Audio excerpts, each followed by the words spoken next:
আজি সঁচাকৈ এটি দুখৰ খবৰ। গায়ত্ৰী হাজৰিকাক আমি হেৰুৱালোঁ।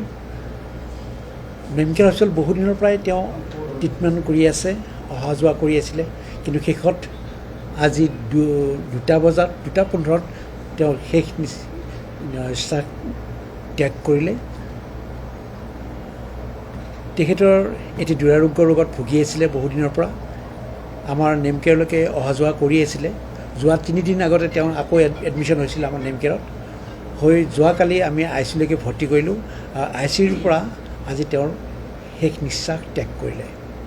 প্ৰায় এবছৰৰ পৰা তেওঁ এই ৰোগটোত ভুগি আছে আৰু ইতিমধ্যে তেওঁ অসমৰ বাহিৰৰ ঠাইতো গৈ ট্ৰিটমেণ্ট কৰিছিলে, কিন্তু শেষত নেমকেয়াৰত তেওঁৰ শেষ নিশ্বাস ত্যাগ কৰিলে।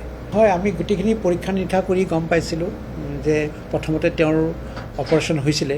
অপাৰেশ্যনৰ পিছত তেওঁ যিখিনি ট্ৰিটমেণ্ট কৰি থাকিব লাগে, কনজাৰ্ভেটিভ ট্ৰিটমেণ্ট কৰিব লাগে, সেই ট্ৰিটমেণ্টখিনি বহুদিনৰ পৰা ইয়াতে কৰি আছিলে, বাহিৰতো গৈছিলে আৰু তাৰপিছত গুৱাহাটীত আমাৰ ইয়াতে কৰি আছিলে।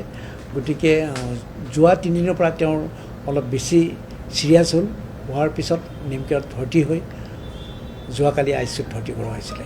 ঘৰৰ মানুহ আছে, ইয়াতে লগত আছে একেলগে এই গোটেইকেইদিন। সঁচাকৈ আমি অকালতে তেওঁক হেৰুৱালোঁ। এইটো আমাৰ অসমৰ সংগীত জগতৰ কাৰণে এটি সঁচাকৈ দুখৰ কথা। আমি উপলব্ধি কৰিছোঁ যে এনেকুৱা কম বয়সতে এজন প্ৰতিভাৱান শিল্পীক আমি হেৰুৱাই সঁচাকৈ মৰ্মাহত হৈছোঁ। নিশ্চয় তেওঁৰ স্মৃতিখিনিক আমি জীয়াই ৰাখিব লাগিব। তেওঁৰ যিখিনি সৃষ্টি, যিখিনি কৃষ্টি, সেইখিনিক আমি সদায় মনত ৰাখিব লাগিব আৰু সেইখিনিৰে তেওঁক আমি জীয়াই ৰাখিম বুলি প্ৰতিশ্ৰুতি দিব পাৰোঁ।